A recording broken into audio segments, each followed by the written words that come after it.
We told Bill we do a cool 45 and we just did 3 of them. So that's we really did something.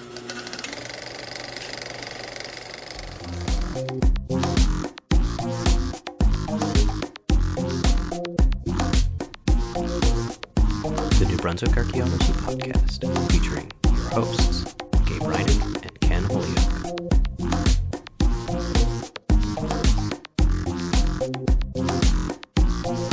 Welcome back to the New Brunswick Archaeology Podcast. I'm Gabe Hrynick, and I am joined, as always, in Lethbridge, Alberta, by Ken Holyoke. And this is our first ever special guest program. And we are joined this week for a special program with Bill Farley. Bill Farley is an associate professor of anthropology at Southern Connecticut State University. He was educated at UMass Boston, that's the Harvard of Southie, and the University of Connecticut. He's an ongoing field research program in Southern New England historical archaeology, and his papers have appeared in such journals as American Antiquity, Historical Archaeology, and Northeast Historical Archaeology, of which he is now the editor. In addition to being a good friend, it's in that role that he's joining us today. He's also active, and you might know him from this, in using video games to teach about archaeology, so make sure you check out his YouTube channel, which is at Archaeology Tube. And before we get to our discussion with Bill Farley today, which is about publishing and archaeology, we'd like to thank our sponsor. That's the Association of Professional Archaeologists of New Brunswick. They sponsor us every week or every fortnight, depending on whether we have a special episode or we're just on our regularly scheduled programming. And remember to listen for the aspirated yeses. Each one of the aspirated yeses is brought to you by the Association of Professional Archaeologists of New Brunswick. So we still don't have a name for this podcast. And Ken, if someone were to have a better name for this podcast, where would they email that to? That is newbrunswickarchaeology@gmail.com. And we do have some listener mail. So while you read off this week's prize, I'm going to pull up our listener mail. Oh, excellent.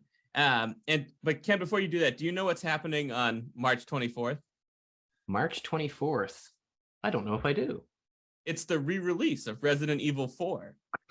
And so if you're the one to send in a winning new game for this podcast, you'll win an evening of playing that game, that very game, with the Archeo Gamer. That's the Archeo Gamer, one William T. Farley.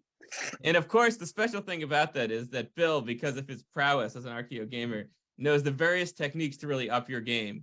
So even, in fact, not everybody knows this, but Bill's YouTube channel, every time he crests 60,000 viewers, he gets the special pre-release cheat codes. So Bill can get you unlimited mana, hit points, whatever it might be that you need. But he'll be pairing that with a traditional platter of Italian antipasto and Predatori del Barbaresco 2017, and that's from the Italian Piedmont, very delicious red wine. And the game, he's happy to play on your system, so whatever system of your choice, but it has to be PlayStation 4, 5, Windows, or Xbox Series XS, which is what the March 24th re-release is available on. So you have to fly me in to New Brunswick though for the evening. So I'm sorry, that's good. So no, we fly the listener to you. You're in New Haven. That's where the antipasto is. That's true. That's very true. So my middle initial is not T. That's actually not true. And any viewers who happen to know what that T stands for, you'll also win a free copy, which is true. I'm pretty sure that might only be Megan Willison, though, so we have to check with her, former lab mate of Gabe and I. Gabe, I don't know if Megan listens, but you guys, you guys have a real you got a real kind of a 90s car talk vibe going here, which I love. I appreciate that. We just wait till you hear our listener mail, Bill. This is also the this episode is the first of Gabe mentioned that this is going to be the first of a few special episodes that we have coming up, and we're gonna be calling these intrusive features, playing on the archaeological puns that we have going here, and in that vein, actually, our listener mail this week from, I think could be said as probably one of our top followers, David W. Black. Emailed and provided us with a couple of potential names for the podcast to consider. Revisionist prehistory, alluding to revisionist history by why can't I think of his name? Malcolm Gladwell. Yeah, Gladwell. Yeah. And Beyond the Pointy Bits. Those are good. we can consider those alongside some of the ones that Carolyn had suggested. Two sharp spades, but we're none of these have cleared the competition threshold yet. I think that's the jury's still out. Yeah, I mean, we pass this on to our board of trustees who handles it, and we just handle this. But so the reason that how are you, Bill? We haven't talked in a while. I'm good. Good. You all should probably know Gabe and I go back a long way as office mates and lab mates at the Harvard of Northern Connecticut. Harvard of Northern Connecticut, the University of Connecticut. So the other thing though that we have in common is that or that Bill and I have in common, and that Ken and I have in common, I'm the hinge to this, is that we've all published together in various formations. So we've all written together, which is exciting. And that gets to the theme of this week's podcast. And so for the first half, we're going to talk about publishing in general, which is basically like try to give the listener who may not be super familiar with how publishing in archaeology works, a sense of how it does. And then the second half is going to be advice, especially from Bill, about how to publish your first paper. And that's because he is the editor. How long have you been the editor of Kaniha? Interestingly, about a little less than a year, and actually it's been a bit of a transitionary year. I've been sort of sharing the job with the previous editor, which has actually been great because I've gotten to do some sort of mentorship with her and learn from her on the job, because it's actually quite a complicated job. It's got a lot of moving parts and a lot to learn. So I'm glad to get a chance to share some of that knowledge I've picked up. Well, we appreciate you sharing it. So I thought we'd just start off with why is it that archaeologists should publish their work? Are archaeologists obligated to publish their work? How would you gentlemen respond to that question? Well, I don't know. Should I start us off as I didn't realize I was the first guest ever. What an honor. I'm really pleased to be there. If you don't screw it up, there'll be other guests. You probably wouldn't be surprised to hear, considering my roles that Gabe was laying out there. But I personally think publishing is certainly an ethical responsibility of archaeologists or any scholars, any professionals, especially ones who are working with the sort of data that we do, which is often kind of use it or lose it data, right? We talk all the time about destructive science. We destroy sites as we excavate them. In some ways, we are, when we do excavation, we do archaeology, we are taking data out of the earth that can't be put back, right? And somebody can't go and do it later. So the only way we can really, I think, do that fully ethically is if we are reporting that information in some way. But I would say that I have a pretty broad definition of what publishing means. So obviously I've got this foot in sort of traditional peer review publishing, and I do think that that's important. It's an important part of the story. But I also think there's other ways, and equally and maybe sometimes more important ways of quote unquote publishing. So doing that kind of public archaeology, finding other ways to present that information, whether that be public reports or publishing in popular publications like magazines, or making TikToks or YouTube videos, or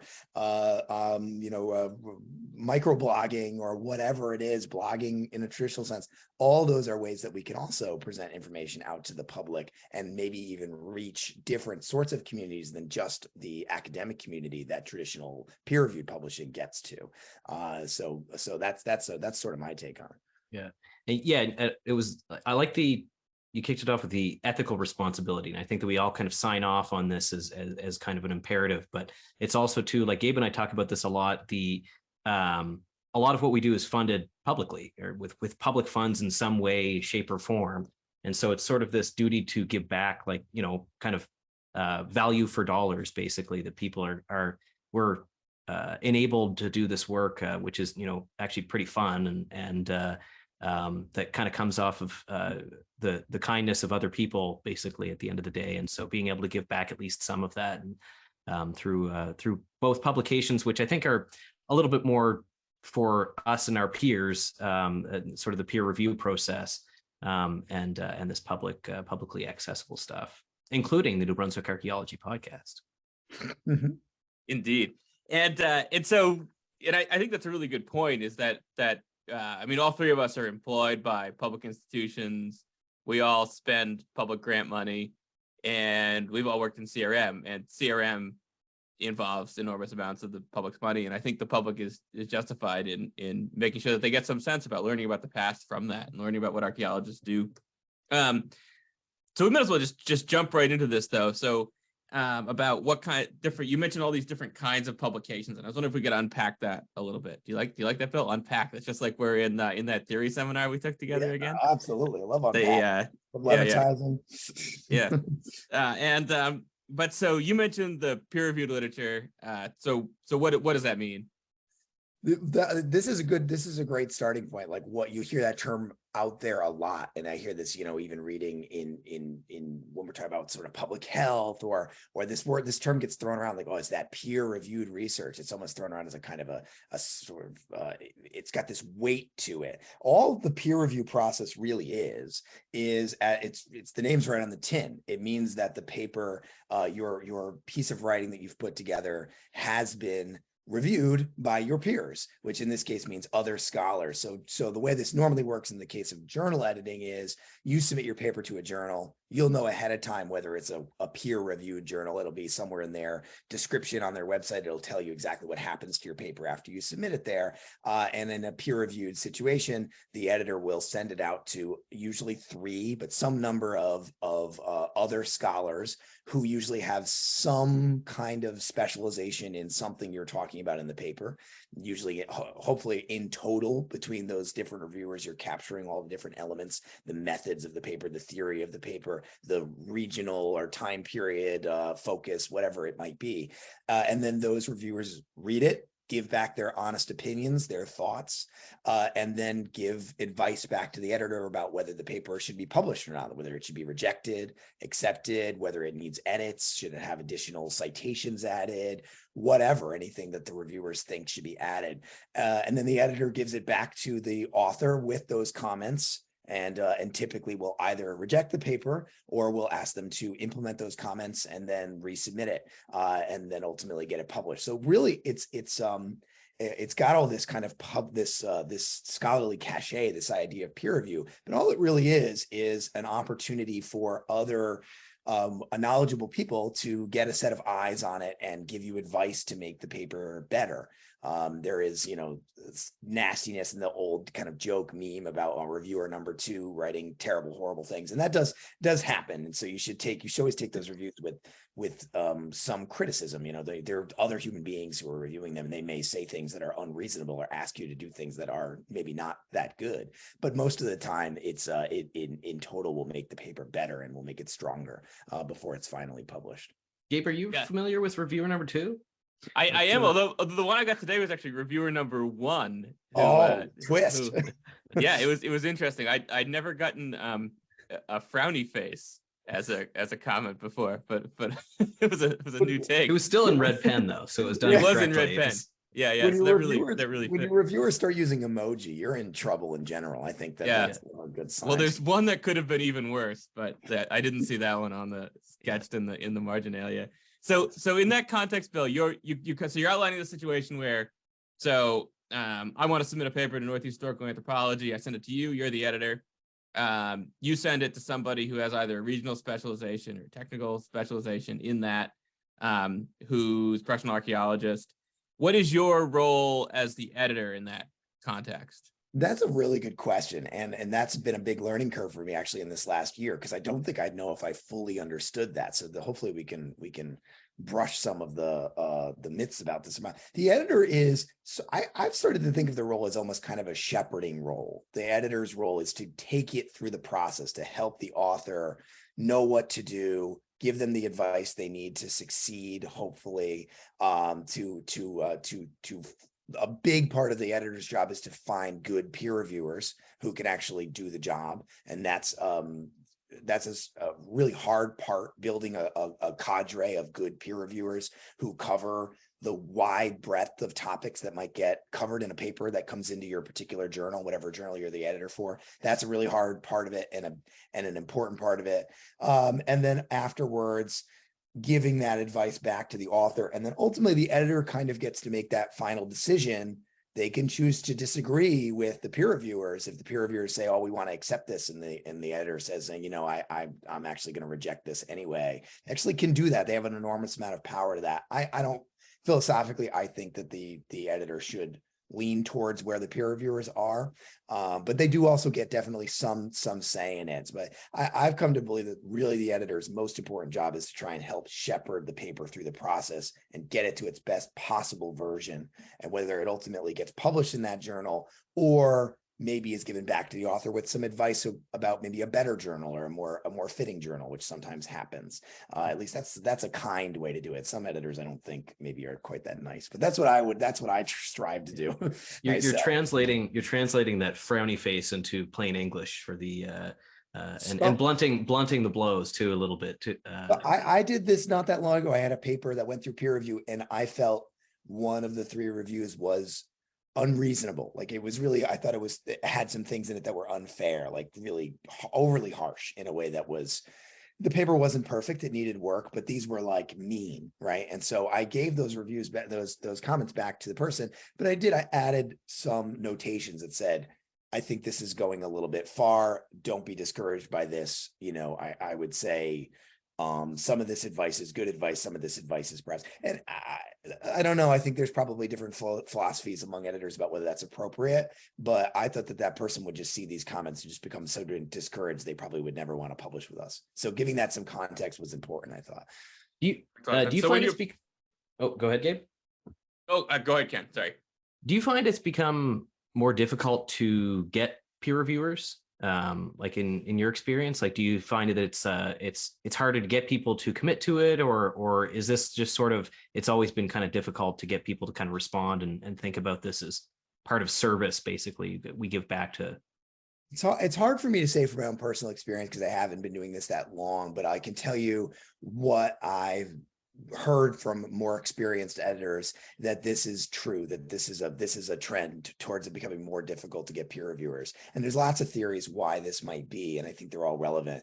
Part of it is that there's traditionally reviewers are like academics, and there are less academics than there used to be. So there's not that many archaeologists who get jobs in academia. There's less and less positions.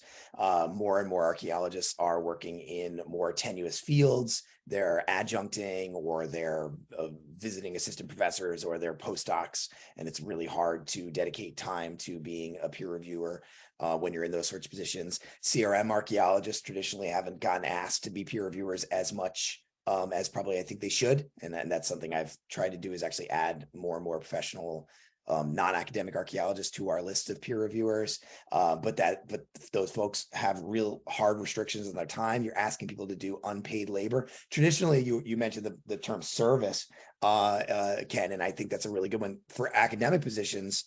You know, when you can consider that service. Like I put that on my tenure review, that I did peer review for these journals, and I had a whole list of, half a dozen journals that I'd done peer review for over the last few years. And that was considered service. It was like a part of my tenure review. If I was a postdoc somewhere in my 5th year as a postdoc, or I'd left academia altogether because I was fed up not being able to get a job, I might say, I don't have time to do this peer review stuff. What's the point? What's this doing for me? I can't. And I feel disconnected from the discipline because I was sort of barred for that. So I think some of it is discouragement that comes from the really difficult job market that just never seems to end in academia. So that's part of it. But I think part of what you both are saying is that when it's working at its best, the peer review process is really this kind of good faith effort on the part of the author, on the part of the editor, and on the part of the peer reviewers, right? That the goal is to produce better work, and work that's had some sort of level of quality control on it. Yeah. So I suspect that both of you sometimes on your, I'm guessing, maybe this is just me because I'm older and stuffier than I used to be, but you have this phrase in your syllabus that students should use good scholarly sources or something like that, right? Yeah. By which we I think tend to mean peer-reviewed sources. But does that mean that peer-reviewed sources are right and non-peer-reviewed sources are wrong? What does that mean? I've certainly got thoughts on that. I don't know, but Ken, do you want to jump in first? Because I've been going first every time. A listener can't see that Bill is tugging his collar. Like he looks like, if you, I don't know if anyone's ever watched like bull riding on YouTube, but where the bull is sort of like breathing heavily while they tie the rider on. That's what Bill looks like right now. The bull, not the rider. I think that without question, you want to be pretty cautious about where these sources are coming from, but there are certainly legitimate venues for publishing in that are non-peer reviewed, that can provide you with I think a really good example from where we all work is like the Maine Bulletin, for example. It's a non-peer reviewed contribution, but there's actually some really important literature that you're going to miss if you don't go to the Maine Bulletin, for example. So like archaeological societies produce bulletins and newsletters. Many of these are not peer reviewed. Some of them are. But even a journal like Archaeology of Eastern North America, you can elect to have your most of the papers that end up in AENA are peer reviewed, but you can elect to have a non-peer reviewed report in there. And so the editor will basically do a copy edit and kind of a check for sanity, I think, is sort of that would be your role at that point. But yeah, I think you have to be cautious when you're if you're drawing on only that kind of literature, but certainly I think when you're talking about scholarly, I think you are pointing mostly to peer-reviewed publications or through scholarly books, basically, that would have been reviewed from an editorial board or something like that. Mm-hmm.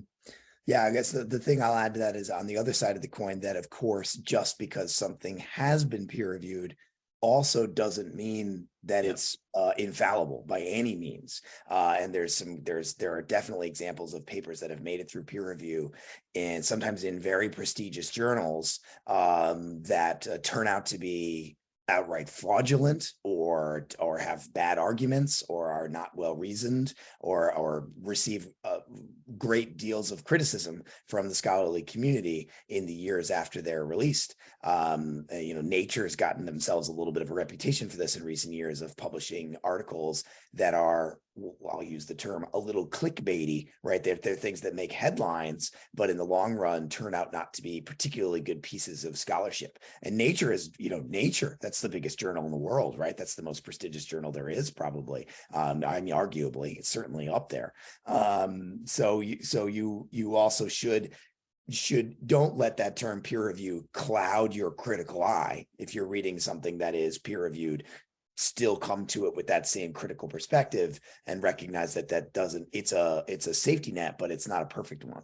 So there's still criticism to be had of papers, even if they have gone through peer review as well. So I've been invited to contribute to the prestigious, I think it's like the Archaeology of Science or something like that. I don't know. It's one of these ones where they, dear Dr. Holyoke, yes. we would love to have you publish in our, all we need is your social insurance number. Yes, there are a lot of scammy journals out there, and that's actually great, like practical advice to bring up, Ken. Like, as you get anywhere, if some of our listeners here are students or early career archaeologists, pretty soon you're going to start getting these emails. They're going to be, we've Googled your name and found something you wrote, and we would love it if you would publish it in our PO box in Malaysia, a journal or something like that. And you just, so don't agree to publish with a journal unless you have done some due diligence and researched it. It should be a journal you've heard of, or your colleagues have heard of, or your advisor has heard of. Somebody should have heard of it and be able to vouch for it, for sure. And we'll talk about this in a bit in the next segment, but one of the things to think about when you're approaching journals, or you're thinking about where to submit, or you're thinking about what to read, is that different journals have different scopes, right? So probably part of the reason that Nature is getting clickbaity is that Nature can publish the most exciting research in the world, right? And that's that kind of edgy stuff that may really make headlines. Whereas the Maine Bulletin is publishing, literally collections that people have in their basements, right? And they're both important, right? But the sort of sex appeal of those articles are very, very different, right? So I'm just curious, if you were, a kid approaches you, some 19-year-old who's really curious about Northeast archaeology, what journals should they be reading? Well, I agree. I mean, certainly they should take a look at. There's these different. Here, I'll use this as an opportunity to talk about this, and I think this builds on what you were just saying, Gabe. Like these scopes, journals tend to sort of cluster in, I'd say, like levels of regional focus, you might say, and I agree, they're all actually really important, but they it can be kind of a tricky thing to decide where should I publish my paper, or where should I try and find the right kind of papers that I want to read based on this. So you have, I think, going from sort of the smallest scale up, at least in archaeology, we have like the state bulletins, right? And as you guys were saying, some of those are peer reviewed, some of them are not. Most of them are actually really good, though. Even so like Maine Bulletin is not peer reviewed, but but it's still very, very good. The Connecticut Bulletin actually is peer reviewed, so that's a full blown peer reviewed journal, and they publish really good. They publish really good articles. But the scale and scope is fitting for that. They tend to be state level, even community level archaeological projects that don't necessarily have a huge amount of impact outside of that small space. And then you have the next level up, which is what Northeast Historical Archaeology is, or the Archaeology of Eastern North America, or MCJA, Mid-Continental Journal. Yeah. Exactly. What I call those regional journals. And they're journals in archaeology that tend to deal with regions. So the titles often will give this away, right? Northeast Historical Archaeology is historical archaeology papers from all over the Northeast. And you do a little bit of research on what that means. And that can mean anywhere from like Virginia to Newfoundland. It's actually a pretty big, it's quite a large scale of space. And we publish articles for that whole region, and from the entire historical period, and sometimes even from the prehistoric period, for if it's relevant in one way or another. So I'd call those sort of regional journals. The next level up from that, I guess I would say, are like national level journals. And this is where you do get in historical archaeology. We have Historical Archaeology, American Antiquity, the Journal of Archaeological Science, the Journal of Anthropological Archaeology. I don't know. There's a million at this level. Canadian Journal of Archaeology. Yeah, I don't know, Gabe. You got 5 or 6 to name for?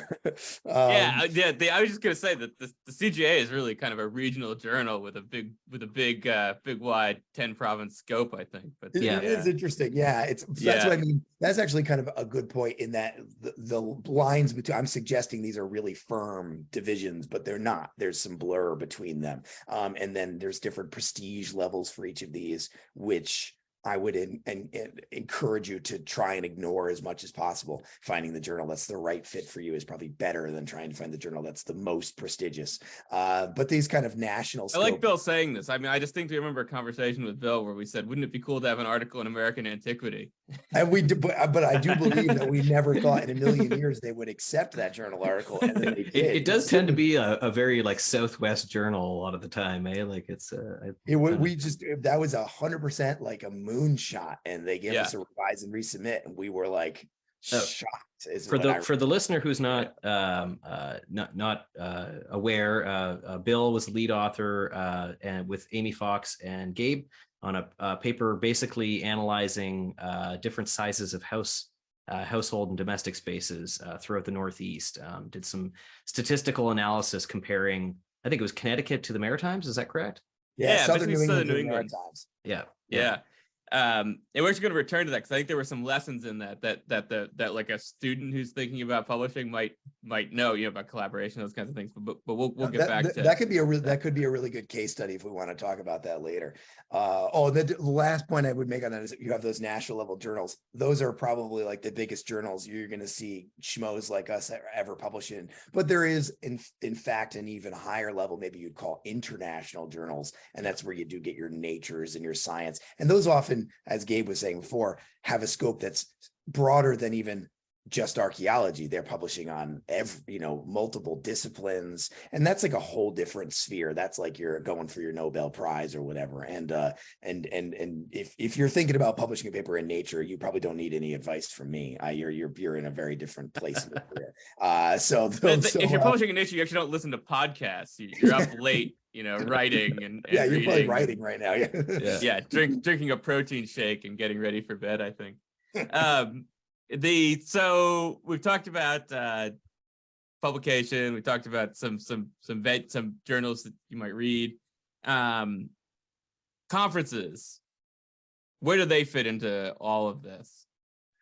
Another great question. These two things are linked in complicated ways. Conferences and journals. They tend to be one and the same and yet separate. So most journals, not all, but most of them are tied to organizations of scholars, and those organizations promote scholarship and archaeology in that particular area. So Northeast Historical Archaeology is the journal for the Council for Northeast Historical Archaeology. ANA is the journal for ESAF, the Eastern States Archaeological Federation. American Antiquity is the journal of the SAA, the Society for American Archaeology, and so on, right?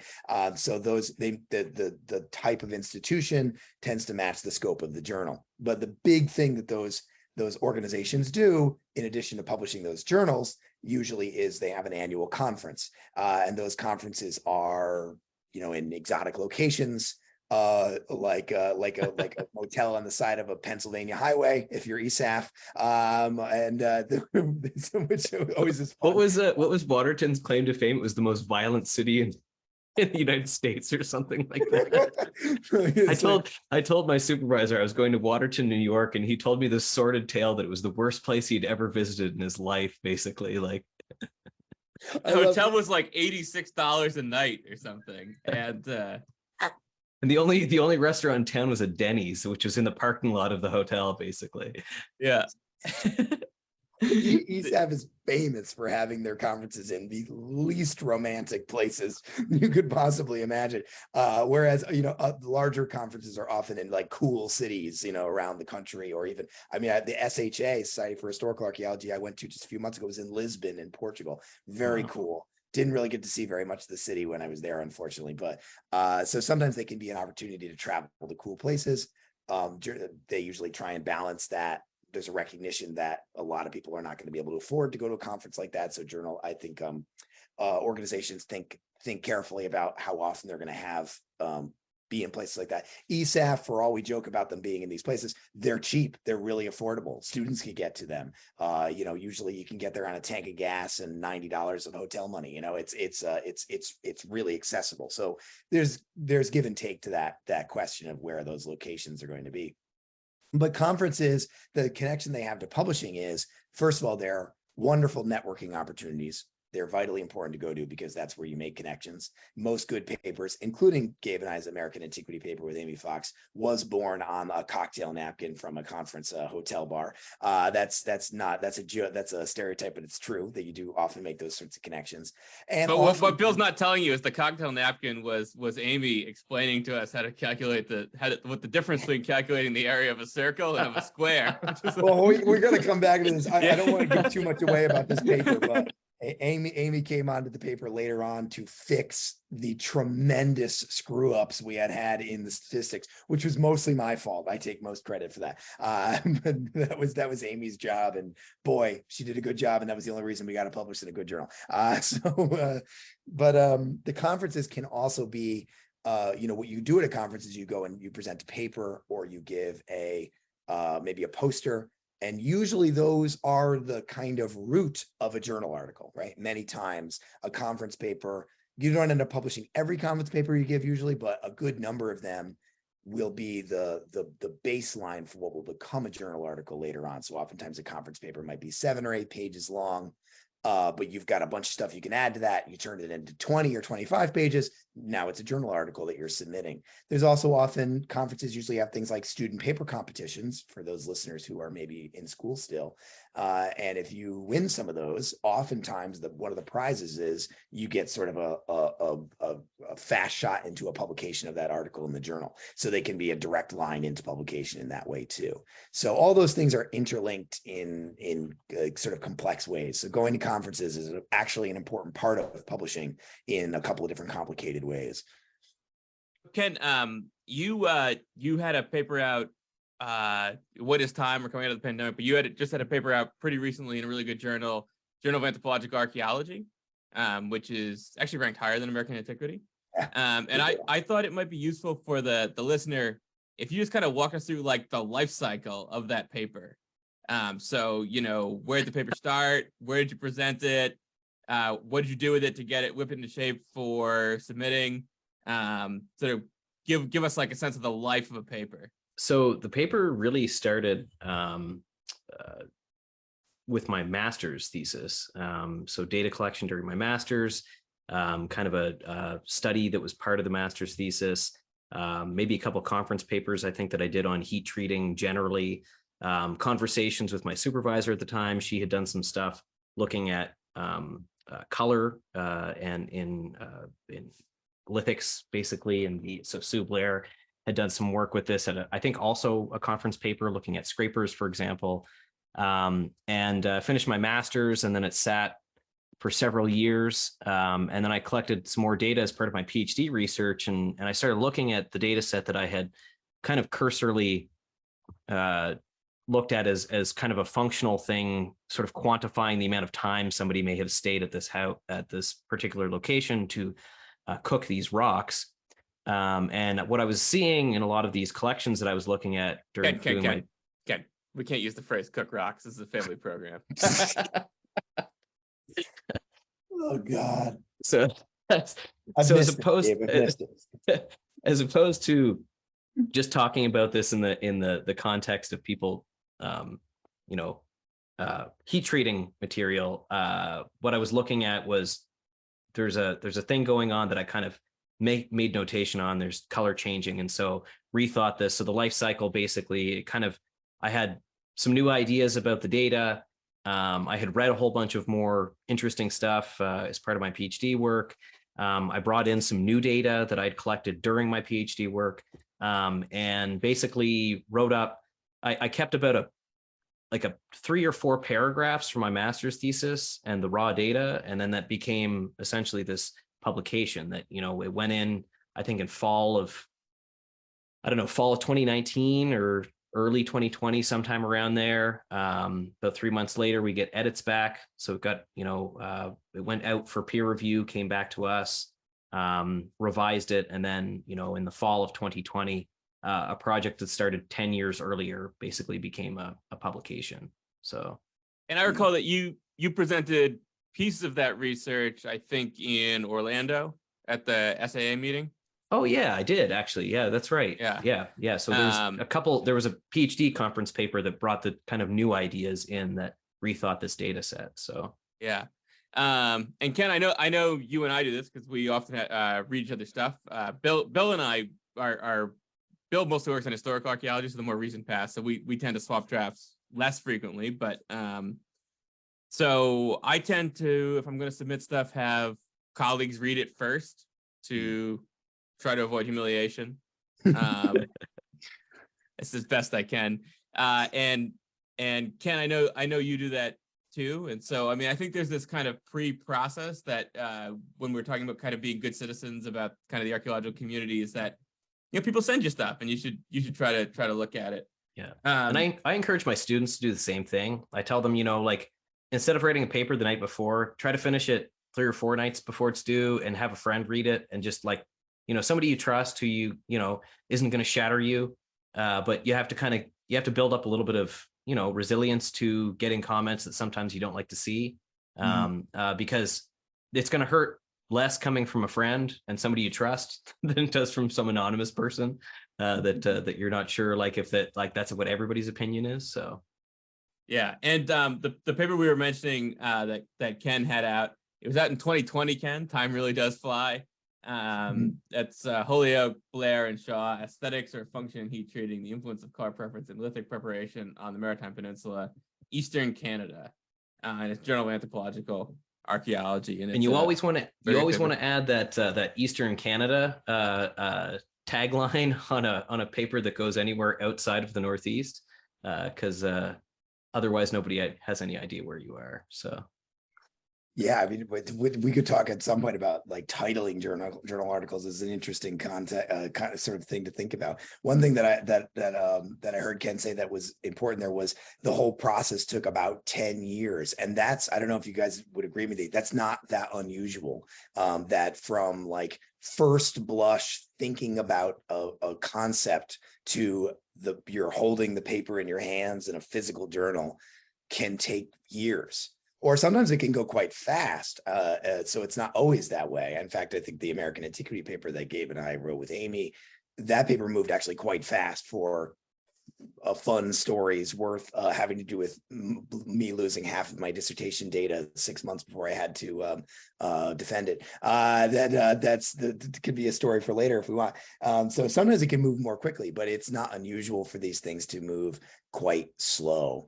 And the other thing I'd say that I'd agree with Ken on, or Gabe, I think you were talking about the idea of like sharing papers with friends. One of the beauties of doing peer review when you're asked to do it, or reading papers for friends or colleagues, or even becoming an editor, is it's really cool to see what is the cutting edge research, what people are talking about right now before it's even out. You're seeing it's been exciting doing this editor job in the region that I'm really passionate about, that I know a lot about and care about, and I'm seeing people's ideas are that before they even are fully formed. It's really neat. So it is a way of also kind of connecting with the community and the archaeological community, the scholarly community in that way too. You're getting in some ways like an advanced look at the scholarship that's coming down the pipeline. It's really cool. And so I've got to, we're gonna have to get to the second half here soon. Ken and I have been running a little bit long lately, but and we could probably keep you here all night, Bill. Because we're not even anywhere near a half-finished bottle of Courvoisier yet. But you mentioned the peer reviewer, and what makes a good peer reviewer, like from an editor's point of view? I sort of know from a writer's point of view, I know that kind of there can be a certain nasty tone in a peer review where you sort of get the sense right away that the peer reviewer is not necessarily trying to enhance the paper. You can sometimes get a very difficult review that points out that you probably shouldn't publish this, and that can be done in a productive way, I think, sort of a like, this is the wrong place for this kind of comment. But then I often find that the peer reviews I like the most are actually not necessarily positive reviews, but I think productive reviews. They offer suggestions, they're fairly specific. They frequently point out some piece of literature that you may have missed, so that you haven't cited something that you really should have cited. And that can often open new avenues, or they can often point out kind of errors of almost of judgment, right? That you thought you were very clear about something, and in fact, what you've done is muddied the waters in some regard. I find that often peer review will point out with my stuff that I haven't been super clear about time, right? That like, what order did things happen in? It turns out time is a powerful organizational principle in Western culture. And if you try to step outside of it, you're in a lot of trouble. So what makes a good peer reviewer? I would say in terms of an editor's perspective, it's largely the same. I don't think it's that different. So to me, but here's the reason why, in addition to obviously those are the most helpful things that an author can get, which is constructive feedback, thoughtful feedback, kind and compassionate feedback. Those are all things that are beneficial to the author to ultimately make the paper better. And that's what I care about as the editor is number one, that the paper gets to its best possible version, and simultaneously that it does so without destroying the author or making them feel like a jerk, or like that they're useless, because I don't want to do that. I don't want to, that's not doing a service to the discipline, to disengage my colleagues because they're getting these nasty reviews. So all of that is true, but here's the reason why I think it's even more important to the editor, or just as important to the editor, is most journals, even journals that are quite specific, like I would say Northeast Historical Archaeology is more specific than many others. I do not have nearly the breadth of knowledge that I need to critically assess every paper that comes in. Sometimes people are talking about things that I just don't know very much about. We're talking about 19th century industrial archaeology in New Jersey. I just don't know I intentionally don't know anything about New Jersey. I drive hours around the state if at all possible. I will swim. No, we'll have you know that on this podcast, Ohio is the worst state. We've defined this in an earlier episode, but we can put New Jersey on as second worst. I have many good friends in New Jersey. I'm joking, kind of, but it's no, it's but truly, like, right. There's so many times I'll get papers. And it's way outside my specialization in my zone. So the peer reviewer, in addition to being beneficial to the author, is beneficial to the editor, because I can never grasp the literature as widely as the peer review pool can. So like your point, Gabe, about, hey, here's a citation, a vital citation you missed. I'm not going to be able to give them that feedback. So that's hugely helpful if a peer reviewer can do that. Although you always have to watch out for that person that makes 10 suggestions for you to cite one particular author. And it's not that hard to figure out that one particular author is in fact your peer reviewer. So you can watch out for that. The person selling their book that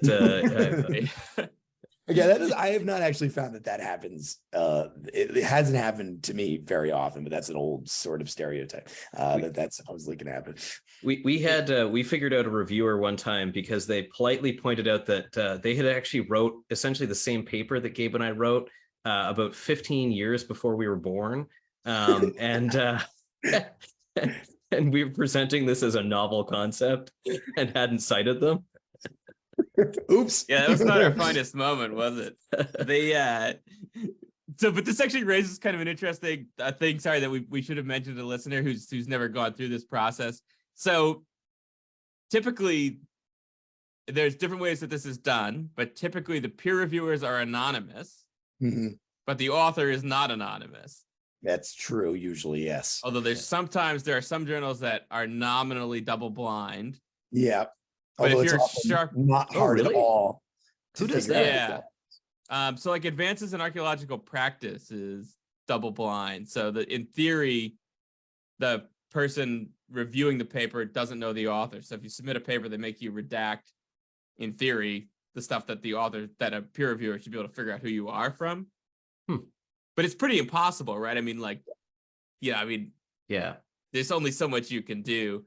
And I think most journals recognize that. So they go with the kind of part blind thing where some number of peer reviewers who are unknown to the author. But I think it highlights the kind of good faith nature that this is all supposed to take, right? Yeah. Like the opportunity to snipe at people while anonymous is certainly tempting, but that's what the internet is for, you know? Yeah, exactly. Just go to Twitter, man. That's what it's for. Exactly. That's what Reddit's for. Be one of the 60,000 people to post on Bill's YouTube channel. There's so many. Oh my God. Boy, those keyboard warriors on youtube.com is pretty something I could tell you a lot about. One thing I've been shocked by is how many peer reviewers have willfully given their identity within their reviews. Sometimes people will say, "Oh, by the way, this is Joe Schmo at so and so. Feel free to email me at this email address if you want to chat about this topic." And that's like, I don't think you have to do that, because I think being anonymous as a peer reviewer, if you're being respectful, kind, constructive reviewer, I do not knock anybody for remaining anonymous. I think that's completely fine. It's the normal part of the process, but it does speak to that. That's a powerfully good faith moment to say, yeah, I'm going to go out there and just tell this person who I am. Do you think some of that though is a regional thing? Like, like there's a fairly collegial Northeast group, both in the historical and the pre-contact world. There's like obviously professional tensions, but I think as a rule, most people are pretty respectful of one another. Do you think it's like more? Do you get that more in a regional scale, or do you I don't know if you'd see as much of that in like broader journals, would you? A good question. I don't know. We'd have to maybe ask, see if we could chat with a journal editor from one of the national journals and see if that happens there. I'm trying to recall if I've ever gotten that in a review. Can you guys think of that? Or like not at the regional or state level, but at the national level? I had a CJA review once where my phone rang in my office from the review. The fellow wanted to walk through the comments with me. It was super helpful, actually. But Oh, I had an opposite experience of this recently, and this was for a national journal, was for a big national journal where I wrote a review for somebody, and it was I thought I kind all those things I just said. I try and do all those things when I write peer reviews. So perfectly good paper that just needed mild criticism. And that person, the author of Facebook, messaged me the next day to say, "Oh, by the way, Bill, I know you wrote me that review. Thanks. There was some great advice in there." Oh, nice. They had just figured out from my advice that Yeah. it was, and it turned out, like you were saying, Ken, it was because it was a very specific topic that there's like 5 people in the world who could say anything about this particular subject. So Yeah. it wasn't hard to figure out who it was. So it is Still Farley talking about hair gel and historical archaeology. We were talking about hair gel. Yeah, we were talking about curl power. We were talking about chest hair. It's Bruce Springsteen records. Mm-hmm. The whole thing. I don't do Jersey. That's the only thing. It's Billy Joel. Maybe we do Billy Joel. Oh, right. Yeah. Sorry. But I mean, so she had a nice white dress in a party under conversation. But let's talk about gray dresses for a minute. What is the gray literature? Wow, what a transition. That was professional grade right there. Standing ovation for that. Wow. What were we talking about? Gray literature? Yeah.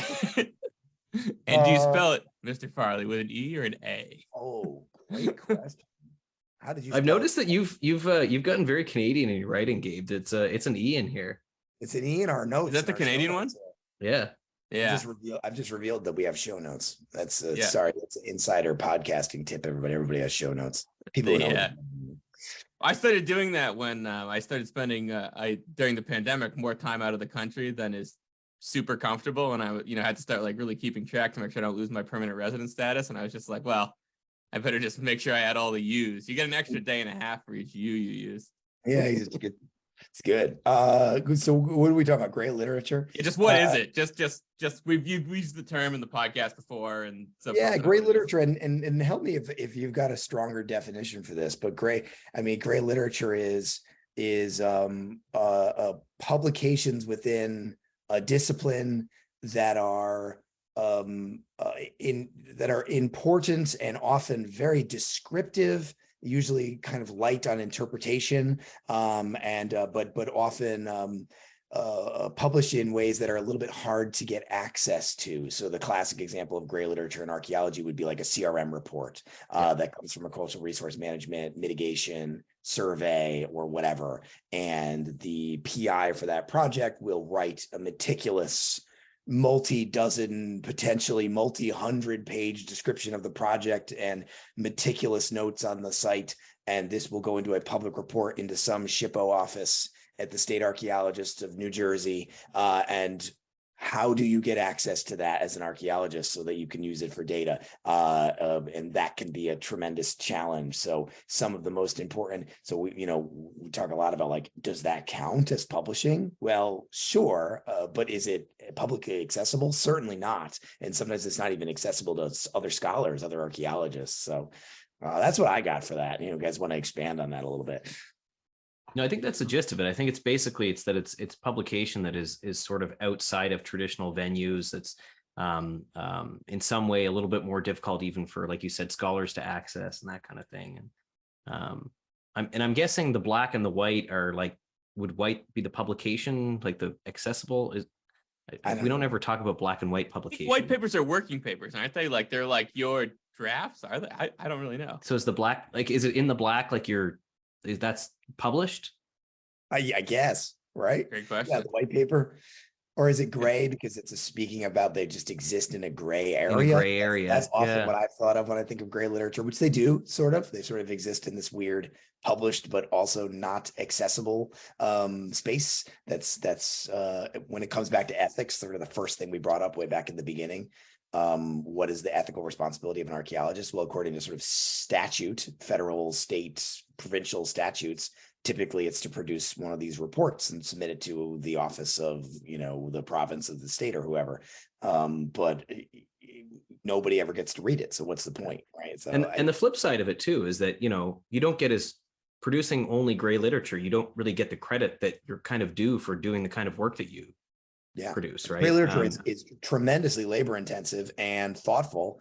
And I didn't want to knock it before by saying it's light on interpretation. Normally that's sort of a requirement that you don't want to get too deeply into the interpretation in a lot of great literature, but it can be some really important scholarship there. And yeah, you're right. You can't put it on your CV. You can't put it on your, well, I guess you can, but I don't know if anybody does. It's not peer reviewed, so it's not valuable, I did a similar one of these things with ArtSpeech a while ago for ESAF. He's the editor of Archaeology North America, and one point he made that I thought was really interesting was I basically asked him the question, why should people publish? And he divided between two kinds of answers. And the first one was the altruistic answer, which is all the stuff we've talked about. And then he sort of, meaningfully through Zoom locked eyes with the people who are fairly early career and said, also, publication is the best way to get yourself known as an archaeologist. That there are real reasons to do this as an archaeologist too. Sort of an element of this of just being engaged with the discipline, getting known as an archaeologist, which opens up all sorts of exciting opportunities, right? Like writing with both of you guys has opened up opportunities for me to have fun experiences, fun intellectual experiences I wouldn't have had otherwise. So these sorts of things. So it's not, and plus it really is a huge endorphin rush to see your name in print. You get locked in these fonts, and it's a lot of fun. And so I think we don't want to. We've all got our little crosses to bear, but we're not exactly setting ourselves up here as martyrs, I guess. Yeah, and the professional element of it too. If you want to get a job in many fields, publish or perish, they say, and then that's to a certain extent true. Certainly, if you want to get a job in academia, but even elsewhere, you want to get a PI job at a CRM firm, you want to get work in a research lab, work for a center, work for a museum, there's so many different jobs in archaeology, and none of those are going to sniff at you having a nice long list of peer-reviewed journal articles on your CV. That's always a boon for any kind of job in archaeology. So professional benefits as well. Yeah. So the listener can't see this, but Bill is braiding his 5 o'clock shadow as we speak here. So we should probably turn to the second half of the second half of our program, which is just some advice for students and early career archaeologists who are looking to publish that first or maybe that second paper. Some sort of tips, and particularly, I'm sort of imagining this as I know all of us have been at this point because I believe when you did this, Bill, it won a student paper competition. I was there, involved with Ken when he did this, which is that you've got an MA thesis. So you've got 200 pages and you would like to turn it into 25 pages of something that someone's actually going to read other than the 3 people who are contractually obligated to do it by being on your committee. And so I thought we'd maybe imagine the next section of this program being aimed towards that student, who's maybe finishing up the MA thesis. But so just to kind of level set here, you've mentioned what Northeast Historical Archaeology does. You've mentioned what kind of region it works in. So how should someone in general figure out where to publish their research? What's the kind of best advice you would give? You've got this thesis. Where do I send it? When do I send the paper I'm going to extract from it? Well, we mentioned the conference, so maybe you already have an idea of which conference you might be presenting that information at. The journal associated with that conference might be a good fit, right? So but perhaps that's already a step further than you've gotten.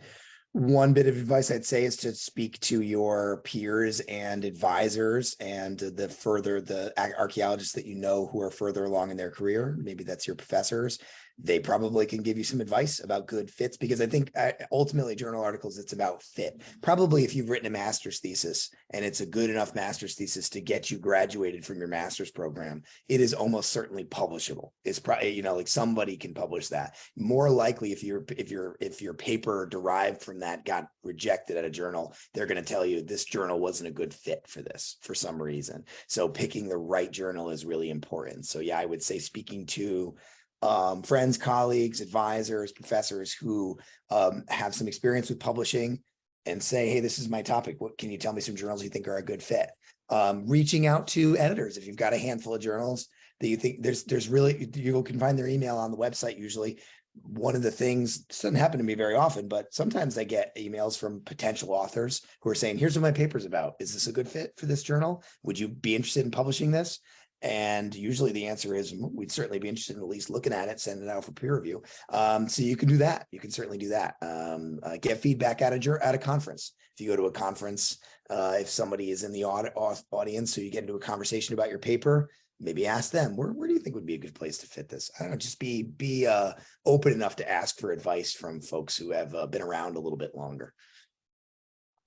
How do you pick, Ken, where you send stuff usually?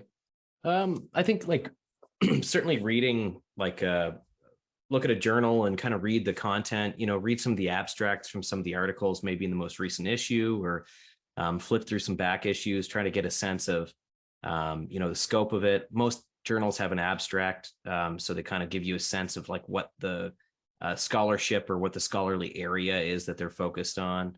But as Bill said, tap into networks and get a sense from people, work up an abstract and kind of get a really good like core concept for what your paper is and be able to distill that into, 200, 300 words, and, see what it is what are the bigger questions that you're trying to answer, right? And probably identify 2 or 3 journals that you think are probably good fits, because I think you have to, if you think you have something ready that is you can aim high on and kind of go for one of these bigger journals, I think you also want to kind of prepare yourself for rejection and maybe a little bit of a rewrite and try somewhere else, and certainly be thinking about strategy in terms of what the journal is. But I mean, it's complicated, right? Because you have to almost write a paper to the journal that you're going to submit it to, because every journal has different restrictions on pagination, figure content, like all this other stuff, and word count is a big thing, right? If you've got a piece that you don't think fits within 10,000 words, or 8, I think in some places now, that's a pretty tight piece of scholarship, right? And if you're going from a master's thesis to 8,000 words, as somebody who writes like I talk, this is like this is the biggest challenge for me, right? So yeah, Ken, I wasn't going to mention it, but I remember you asked my opinion on a draft of the aesthetics or function and heat treating paper, and I remember it because I was in Washington D.C. when you sent it to me, and my partner I think was off at a conference or something, and I was in a coffee shop and I opened it up. It's like 80 manuscript pages, and so I think my contribution was I eliminated like all of them, and then I circled the part that I thought was the paper, and you were like, oh yeah. yeah. I did this with my supervisor, but about 3 months ago, I sent him a 24,000 word manuscript for the final paper, and he was like, "Well, I'll read it all, but this isn't ready for a journal." Yeah, I mean, my master's thesis was a cool 110 pages, which I felt was very tight at the time, and bringing that down to, what's about 20 pages. To get it down to, I think ultimately the draft was about 8,000 words. It turned out there was a lot of fluff in that 110 pages. There was a lot of stuff in there, just was not essential to the arguments. I like that Ken brought up abstract writing. If you've never had any experience with writing abstracts, I actually use this as a technique in teaching, like in writing classes that are development. I almost always try and get the students to write an abstract first, even though it's kind of backwards. Usually you write your abstract last, but it's such a good exercise for finding the absolute crux of your paper. What is the thesis? What is the method? What is the conclusion? And do those logically flow into each other, one to the next to the next? They probably do, but finding those and being able to do that in 300 words, which is nothing, right? It's a few sentences, you're going to be able to then take a look at the larger paper and realize places where you could start to reduce, tighten. Ken also made a good point about, every time you're going to submit to a new journal, dedicate yourself to expecting you're going to have to do a day or two of work of recalibrating the paper, not only in citation style and pagination and all of that, but also maybe in a little bit of the argument, because sometimes like a big national journal will want you to make a case. We had to do this with the American Antiquity paper game. I remember like we had to find a way to make a case that this had like international appeal, that it said something meaningful, not just to the region of the East Coast of North America, but to the world. Essentially, that's what they wanted. That's what a journal like that wants. And if we had to then recalibrate it down to more of a regional journal, we'd probably want to take all that out because it didn't really make sense for a journal like that. So just for the folks who are listening who maybe aren't that familiar with the super academic literature, because I think we have a lot of kind of readers who are more familiar with the pop literature, what's an abstract? And then for the folks who are interested in publishing, what makes a good abstract? Cool. I get started really quick on that. An abstract is only because I teach this every semester, so I can give you my little 10-second spiel. An abstract is a very brief overview of the paper. So it's usually a few hundred words. You have to write these a lot in academia. So you have to write them for journal articles, every conference paper you write. Oftentimes, if you're giving like a talk somewhere, they'll ask you to give an abstract. So these are really, you have to learn how to write these things. And this is the challenge. Truly, the abstract should say everything that the paper does, but in a paragraph. So it's not like the headline of a piece in a newspaper where you're burying the lead or you're trying to like entice people to read. You want the abstract to literally tell the reader everything. So it tells them, what is this paper about?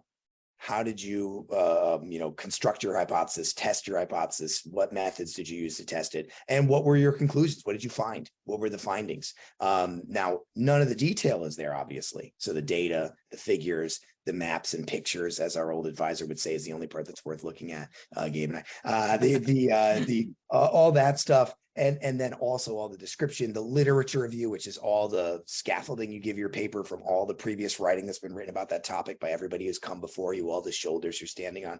None of that is there. But those most essential elements, you're telling them, because the goal of an abstract is to hopefully provide people an opportunity to not read your paper. Because what you're trying to do is give people, like Ken was saying before, you're flipping through the journal, you're skipping to the abstracts, and you read them and you go, this is relevant to what I need. I'm going to read this later. This is not relevant to what I need. I don't have to read that, right? That's kind of what abstracts are for. They tell you really quickly, do I want to get into this paper and read it? Because sometimes the title might be like, oh, this is a great paper. It's exactly what I need to read. And then you get 13 pages in and realize you've just wasted an hour and a half of your life that you can't get back. So that was not a 10-second description, but that's what I got. It's all right, Bill. Would you say it covered that the abstract should cover the nature and distribution of the paper? It should. It absolutely should. Cover nature. I've managed to drop that in everything I've ever written, so we got to get it. Good. Bill and our old supervisor, Kim McBride, had this phrase, the nature and distribution. I still don't really know what it means, but it snuck into everything. The nature and distribution of whatever, including just normal conversations with him about like his favorite Chardonnay. He would find a way. Yeah, the nature and distribution of its palate. So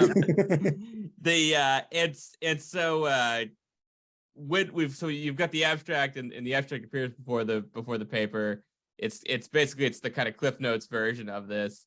And so as you kind of indicate, you don't want, it's not creative writing. You don't want surprises, right? We want answers, and then we'll flesh this out in the middle. And so when someone's doing this, when you're sitting at the editor's desk, what are the big mistakes people make when they submit papers to you and you think, whoa, boy, this is the 8th time I've seen this year, and it's, only March. How can I fend this off? What do people screw up? I would say a big problem, and you can see this oftentimes in the abstract, is a paper that lacks what when I call in class, at least, it's a term I think I made up, which is like linkage. So a lot of times papers will not have a logical set of steps from part to part. So you'll read the introduction, and the introduction will make some big claims about what this paper is going to do.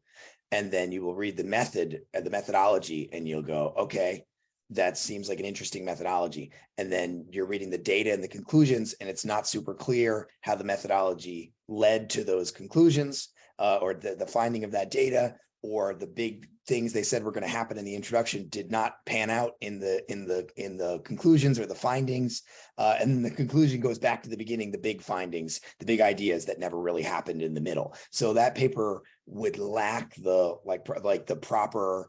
And I think this is a natural inclination because we're all taught that we want to sort of sell ourselves. So we're making sort of big claims that aren't really there. Whereas you would be better served by, what did we actually find in this paper? What does it actually say about whatever scale of analysis we're looking at, and be quite honest about that, because that becomes really glaringly obvious when people have done that. They've made a big claim in the introduction and the conclusion that just does not really happen in the space between those two. So that's a pretty common problem. I'm going to stop you for because Ken is chomping at the bit, and I know exactly what he's going to Go say. for it, Ken. We had an anthropology professor at UNB who was a colleague of Gabe's for a while before she retired, but she was an undergraduate prof and a graduate super committee member for both of us, I think. And Melanie Weiber would talk about the red thread, and the red thread having to be drawn through the entire paper from start to finish. And so if you strayed too far from this thread, you weren't able to make that coherent argument.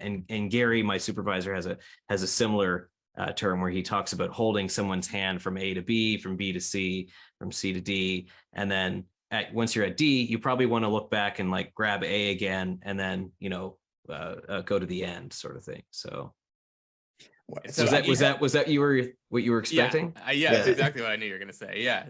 It's funny. I guess we're all inventing our own terminology for this exact same concept, and we probably all settle on a term that works. I like the thread, the red thread. The red thread. Yeah, I share that with my students. I think it's particularly it's easy to remember, right? Yeah, it's a nice metaphor, right? It's got a nice imagery to it. I like that. Yeah. There's a box truck that drives around Manchester, New Hampshire that I send pictures to Ken every once in a while of, that just says the red thread. I think it sells maybe office furniture or something. Right. I'm not really sure. But every 3 months I see that, like at the market basket or just driving on Elm Street or something. I send Ken a picture. I was going to say, the last thing I was going to say is another common thing, and it brings up a good story for you and I, is finding the right, we were just talking about metaphor and imagery and symbolism. Your language style can be a challenge, because I never want to tell an author write boring, right? Because actually I think that could be a real problem with academic scholarship, is that there's no artistry. It can lack artistry, right? And sometimes that can make for really excruciating reading. But you can also be overly artistic, right? And sometimes the language can get a little way away from you and get super flowery, and that can be distracting. So finding that right balance, and again, I think like Ken was suggesting before, going to previous issues of the journal, reading is important. The more reading you do, the better writer you're going to be. And that's true here too. If you're reading journal articles, you'll get a feel for it, while also finding a way to bring your own voice into that. And I remember Gabe, the story I'll tell for this was, Gabe and I wrote a paper together with a former student of ours, an undergraduate student in the Maine Bulletin, that actually was a great little paper and fun, and even gets cited every once in a while. And our shared student was undergraduate when we were graduate students. And it was really his paper. He's first author on it, and he should have been. It was his idea. He really did the research. He did the work on it. But he wrote like a Civil War veteran writing to his sweetheart back in South Carolina, and he had the mustache to match. And so, that was, I remember our biggest job was reining that in a lot. And, my dearest from the front, my dearest, it was sort of talking about mean ceramic dating or whatever it was. No, whatever it was that we were doing. Yeah. John Fable had a real, kind of a Bronte sister after 4 bottles of wine kind of vibe going on too. Brilliant guy ahead of his years, and writing publishable journal articles as an undergraduate, which is no small feat. But we had to encourage him to write slightly less floridly. So yeah. I mean, it's never a bad idea to, when you get done writing a paper, just count the adverbs. Yep. That's what Stephen King says to do, right? Pull out all the adverbs. See where you stand. Yeah. So you've got this long MA thesis. Probably Bill was very proud of this. He's like, oh yeah, I wrote 110 page master's thesis, and Ken and I are like, oh geez, we were way more than that. What the listener doesn't necessarily know is that. So okay, listener, think about what's a topic in archaeology that seems like it's boring enough that it shouldn't take very many pages, and you might be thinking rocks, and then you're like, well, no, Ken works on rocks. They're colorful, they're interesting. No, listener, it's wood charcoal. Bill Farley wrote an entire master's thesis about different species of wood charcoal. I sure did. From not even old wood charcoal. It's like wood charcoal from like 1800, wasn't it? Yeah, mostly 19th century, early 19th century wood charcoal. I sure did. I was comparing two houses on the Mashantucket Pequot Reservation. One of them a Native American house, Pequot house, and one of them a non-native house, Euro-American settler house. And comparing the things they made their houses out of, the fires they burned in their firewood, to make broad, sweeping generalizations about the human condition. But I actually thought the paper that came out of that was really interesting. I never read the thesis because thankfully the paper came out quick enough that I didn't feel obligated to. Why would you possibly read that? Yeah. So here's a really nuts and bolts question. You're submitting your first paper. Archaeology doesn't happen in a vacuum. We all work with other people. How do you decide who gets a co-authorship? So who is on the top line with you with your name in bold? And who gets tucked in the acknowledgments at the end of the paper? Yeah, I don't know, Ken. Do you want to start us on this one? I feel like I'm taking up a lot of space because I know I'm the guest or whatever, but. So I think the author, most journals sort of have a definition of what constitutes authorship, and it's that you've contributed something to either the initial conceptualization of the paper, you've contributed significant data to it, you've done substantial writing to it, and revision. You've, I don't know, been an expert reviewer of it in some kind to sort of like, you bring in like an Amy Fox to do your statistics. We brought in Cliff Shaw, who's a earth scientist who basically had provided us with a bunch of interpretations on what the heat treating data was that we were seeing. He made a funny comment on the final revision of the paper that was like, "This all looks good to me. I'm still not convinced it's chert, but that's a conversation for another day." That's like that's Gabe's third law of maritime archaeology, though, is that don't trust the rocks. Yeah. Apparently everything is volcanic in his mind, so it's not a chert if it's volcanic. But he works. He's a volcanist, though, isn't he? Yeah, volcanologist. Vulcan. Or if you're a volcanist, don't you study the Vulcans from Star Trek? That's a good question. Yeah. I saw Bill getting excited, so I assume that must be the case. I'm no Trekkie. I got nothing. I have zero knowledge on Star Trek. But I think an acknowledgement can be so. I think Gabe, you've been witness to this, and Bill, maybe you with Kevin, you've kind of had the same thing. Gabe and I have both inherited like sort of troves of data from Dave Black. And Dave is incredibly humble about the work that he's done and sort of refuses authorship on some things. But I think if you inherit information or you receive data from people that contribute a significant portion of what you're doing, if they're not doing the writing on it, you basically talk to them about like, I think you should be a co-author, and they say, well, no, I didn't really do anything writing on this. An acknowledgement is fine.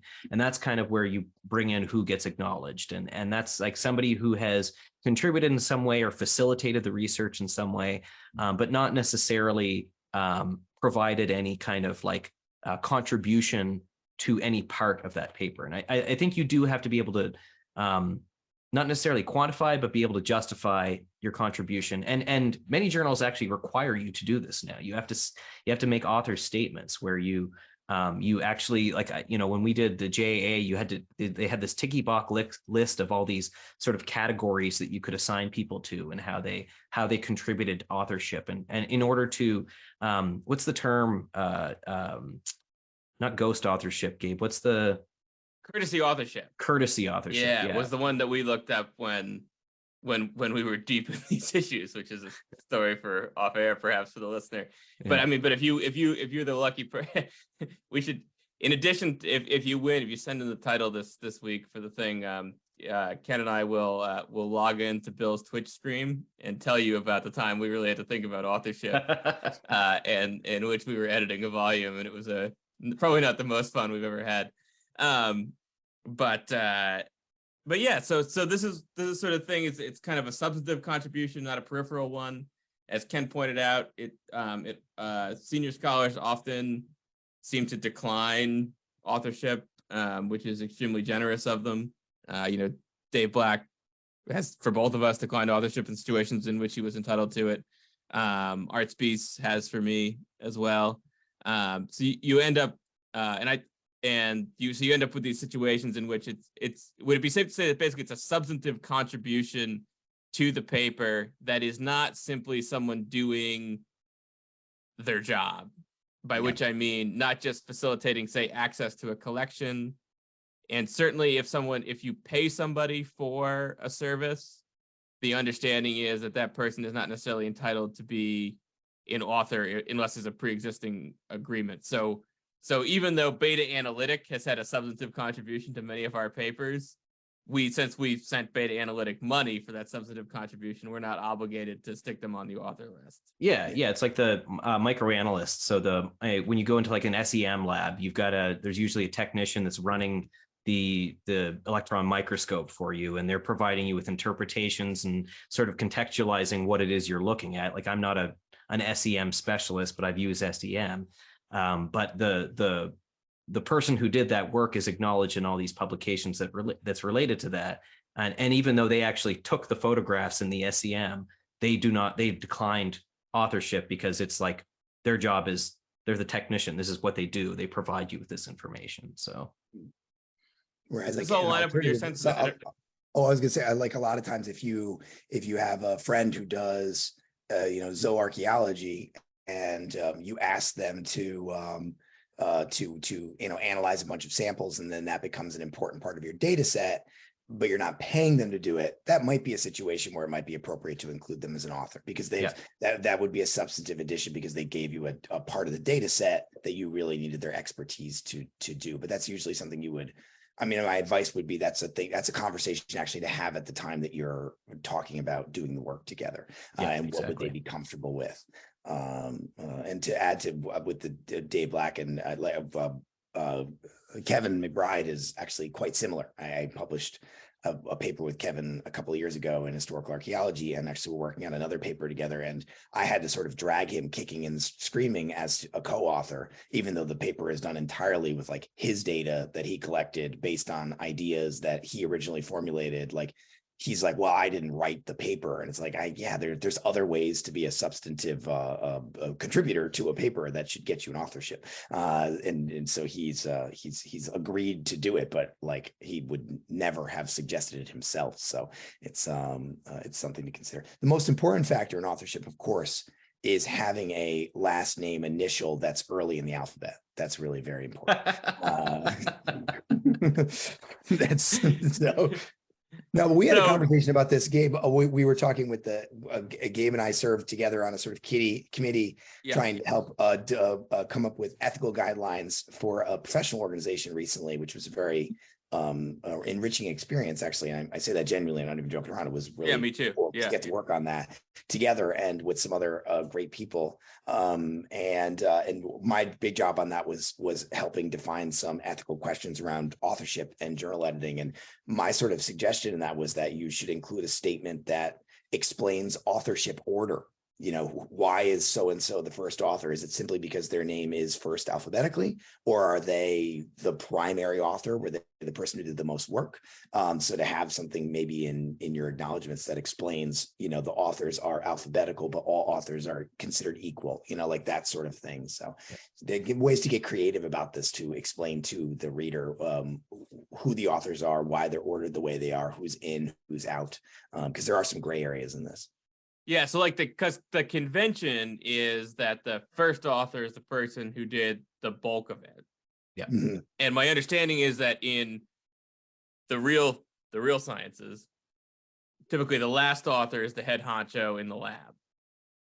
So like, but it doesn't really come up in archaeology because we don't really function with these like 80 author papers very much. But so like Ken and I had a paper in CJA many years ago now, and it's Holyoke and Hrynick. And the reason for that is that Ken did the bulk of the work on that. I was a sort of secondary person on that. And so when someone picks that up, they say, oh, well, I don't like this figure. Who should I yell at? They should default to Ken, and he initially has to, and then he has to, pawn it off on me if the figure's Gabe's good. But contribution was as he's done many times for me is letting me see the forest for the trees.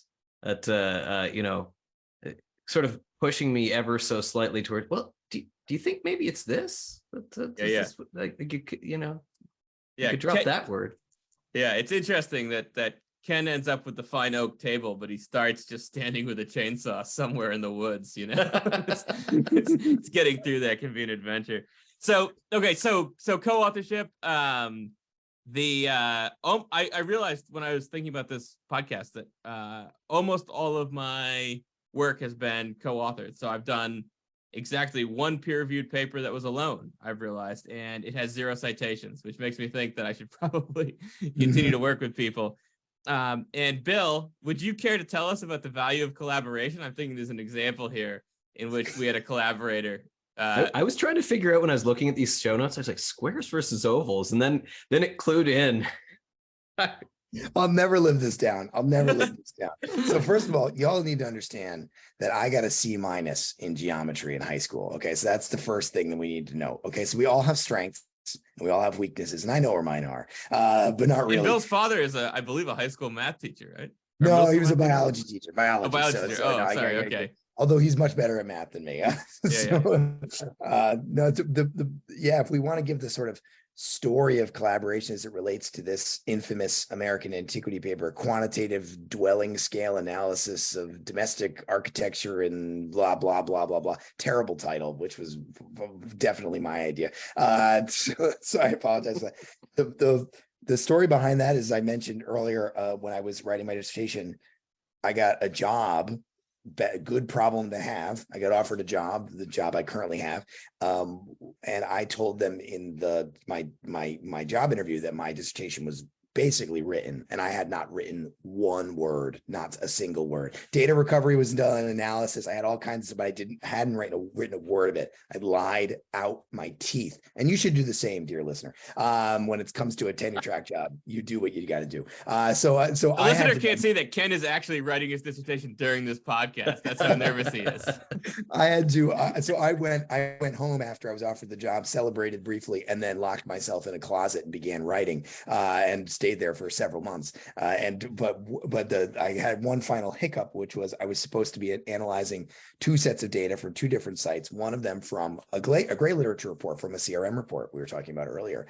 And I lost that data. Let's just say that I no longer had access to that data quite suddenly. So I reached deep into the well to try and come up with 2 new articles, because I wrote an article style dissertation. It was 4 articles linked together thematically, with an intro and a conclusion, which is a newer way that you can write dissertations, which is I think a great way to do it in archaeology, because we're a very journal article driven discipline, more so than books, than manuscripts. And I went deep into this well, and one of the fish that came out of the well was the cocktail napkin idea I had with Gabe Hrynick years before at an SAA. This just literally was just like a half drunken chat about a phenomenon we had both observed about household size in the 2 different regions we happened to work in the woodland period. And so I went to Gabe. I didn't have to call him or anything because we were sharing. Or you had already graduated that point. Oh, I was gone. We hashed that over a text message. Yeah, I texted Gabe and I said, I'd already done the emergency dissertation. I was one step ahead of you. I was panicking. And so I texted Gabe. I said, hey, you remember that conversation we had? That promising paper idea we had a couple of years ago? How would you like to write that paper with me in the next 3 months? which included collecting all of the data. So that was the beginning of that. No, it didn't actually. It included you collecting all your data. Mine existed as an Excel sheet, just waiting for a comparative. That's true, which was very helpful because Yeah. then that was a lot. I had to go. Yeah, it's true. I was starting from scratch, which involved a lot of gray literature searches. Most of that data came from old gray literature, some of which was a real pain in the rear end. Watch my language on a an all ages Program. podcast. Yeah, we don't have the explicit tag on this one. Yeah, to get a hold of some of this data was really hard. And so that first collaboration was frankly Gabe saving me by one of these two papers agreeing to dive into this paper. And and that's how it existed. It was just Gabe and I at the point that it was an article in my dissertation. So it's in the dissertation, it's cited as co-authored between Gabe and I. Afterwards, after the dissertation was done, I went to start publishing these papers. And at my defense, Brian Jones, God rest his soul, wonderful man, told me straight out, the former state archaeologist of Connecticut, told me, hey, this paper here that you wrote with Gabe, that's definitely your best paper in this dissertation. You should try and publish that in a good journal. And I thought he was crazy. I was like, no, we pulled that out of nowhere, right? It was just this ridiculous idea we threw together. And he was absolutely right. That was definitely the best paper in the dissertation. So Gabe and I started to put together to publish it. In it, we had done some statistical analysis, and I say this was my fault. I was the one doing the statistical analysis, and it involved some very simple math, including, as the joke goes, calculating the area of some shapes. We were calculating the area of wigwams based on post-mold pattern. And wigwams generally are roundish to ovalish, right? So usually pi has to get involved in that sort of a calculation. And I forgot about all of that. And so I had calculated the area of all of these wigwams as simply length by width, which of course is how you calculate the area of a square or a rectangle. And by the way, no one said a word about that. That is still in the dissertation. None of my committee members caught that error. So much for peer review. So we realized this problem somewhere along the line. And Gabe said, "Listen, I've got this friend. She's a brilliant statistician, an archaeologist. You're missing a stage in the story, which is there? Because fill it in, because we presented this at an ESAF meeting." Yes, we where did. Amy was at this ESAF meeting. I don't know if I know this part. Is Amy the one who told us that this was a problem?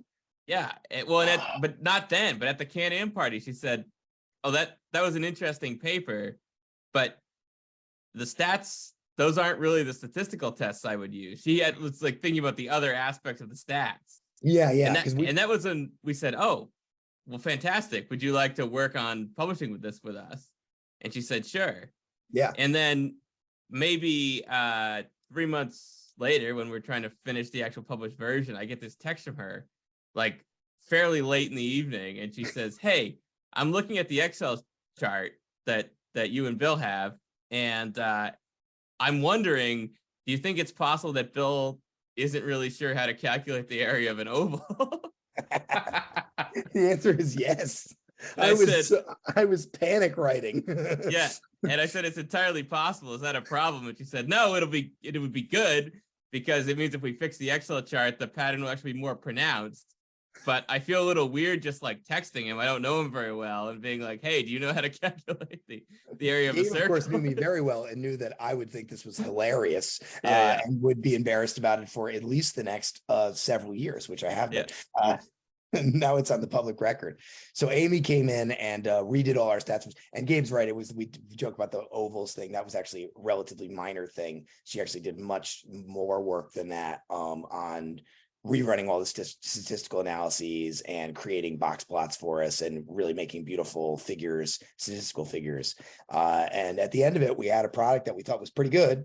And we said, why don't we shoot for the moon on this, and we'll try publishing it in a big journal first, and it'll get rejected, and then we'll publish it in something smaller, maybe like AENA, which is a great journal. But we said, let's submit it to American Antiquity, and they gave us what's called a revise and resubmit, which is a good thing. Actually, you might see that and think that's a bad thing, but a revise and resubmit is good. That means the journal has said, we'd like to publish this, but it needs things fixed, so go fix that stuff, resubmit it. and then we'll publish it. And then we did that, and it was eventually published in American Antiquity. So for me, it went from that paper wouldn't have happened at all without the collaboration with Gabe from the very start, because it was a collaborative idea. It was an idea that we came up together based on observations we had made in our separate regions that we wouldn't have known about looking at each other's regions. So it was collaborative in that way, really, from the start. And then the addition of Amy onto the paper, which really took the paper from an interesting idea with some fun thoughts to something that was much more robust and like scientifically backed and mathematically strong, and had that red thread, right? That linkage that really tied all the pieces together. And ultimately, I think without Amy, we probably would not have been able to get it published in such a good journal. You had a certain correctness to it. Yes, correct. Instead of being wrong, it was. I remember, right. I remember going to Amy and saying, okay, she had redone the stats and redone my shapes and all these things. And I said, so are the conclusions still correct? And she was like, oh yeah, no, they were fine. And as Gabe said, they actually were a little bit more correct than we thought. So it was, it was good. So, yeah. So the listener can't see this, but Bill has just lit his traditional last cigarette before bed. And so we should hit the last question here. I was going to tell the listener that you had a tilt on towards midnight that I thought could be indicative of the half empty bottle of Courvoisier. Yeah. The listener doesn't know, it's almost 1 o'clock in the morning in my office here. And if the listener has never been in my office, the real trick about being at my office at 1 in the morning is that at no hour of the day or night does this office have a controllable temperature. So it's also been at the beginning of the podcast, I turned on the heat because it was about let's do it in Kelvin because we're in two different countries. It was, but it was cold and now it's hot. And so, don't know what's going on here. All right, so just wanted to wrap, what ethical questions do people need to consider before publication? I'm thinking particularly students, right? So we've got questions of co-authorship, which we covered, stakeholders, indigenous communities, human remains, and then status of collections too, right? Publishing on privately held collections, maybe looted collections, these kinds of things. Yeah, we thought about a lot of those things in this recent conversation. Obviously, the one we've probably been thinking about the longest, maybe in archaeology, is representations of human remains, particularly indigenous human remains, which is of a higher ethical importance than many others because of the history of archaeology, and so much of the history of certainly American archaeology being based on the mistreatment of indigenous bodies and ancestors and remains. And so in general, it's become considered inappropriate to display human remains, certainly without a tremendous amount of collaboration and consultation before anything like that can be done, certainly in photographs, but even in illustrations in some cases. So it makes it quite difficult to publish on those issues. So if you want to publish data on perhaps burials in some way, just know that I think you just really need to be doing collaborative work on that from the start, and having conversations with community members as best as possible. Sometimes that's hard to do, sometimes that's impossible to do, but oftentimes it's not. So how can you bring in community members from the appropriate communities that those remains belong to, and get their opinions on how they would like those things talked about, and integrate that into your conversation, and maybe even include folks as co-authors in those situations. Do that as a collaborative authorship. That was one of the issues. You brought up several. Status of collections. So looted collections or privately held collections.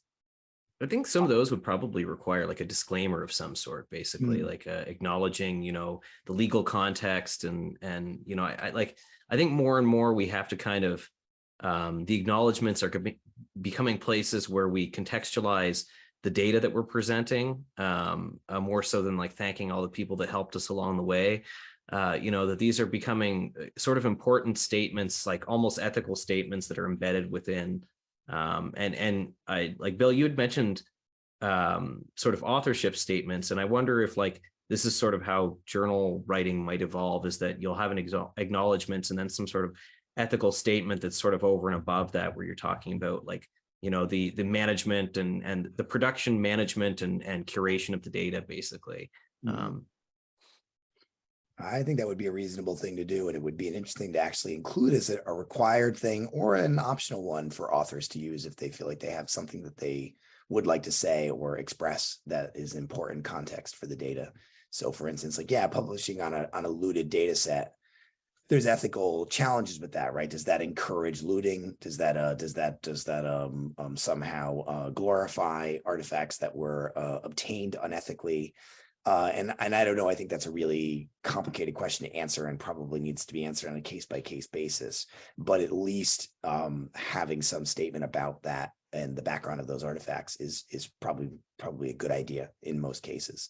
So that's something that you could probably talk about with the editor. I mean, you can bring that up to an editor as an author. Say, I'd like to include a statement that's actually separate from the acknowledgements that speaks to some ethical concern within this paper and gives that proper context. And I think most editors would be willing to include something like that. So. And there may be useful information in the style guide as well. So, when you think about publishing somewhere, most journals have a style guide you can take a look at. Well, gentlemen, this was a pleasure. Bill has been our first ever guest on the New Brunswick Archaeology podcast. Are we all looking at half-finished bottles of Courvoisier and looking to get Bill to bed? We told Bill we do a cool 45, and we just did 3 of them. So that's we really did talk for a long time, and I was late. The listeners should know I was running late and got here a good 10 to 15 minutes after our agreed upon start time. So part of this is my fault that we're going so late, and I want to make an author statement about my guilt. Well, I think it's a special episode, so we have no hit pieces except for this fine hit piece we are about to send to bed, Dr. Bill Farley. Thanks very much, Bill. And check out his work on Archaeology Tube. And what is your incredibly active Twitter, Bill? Yeah, my Twitter handle is @archaeologygame. So it's YouTube @archaeologytube, and Twitter is @archaeologygame. So check those out.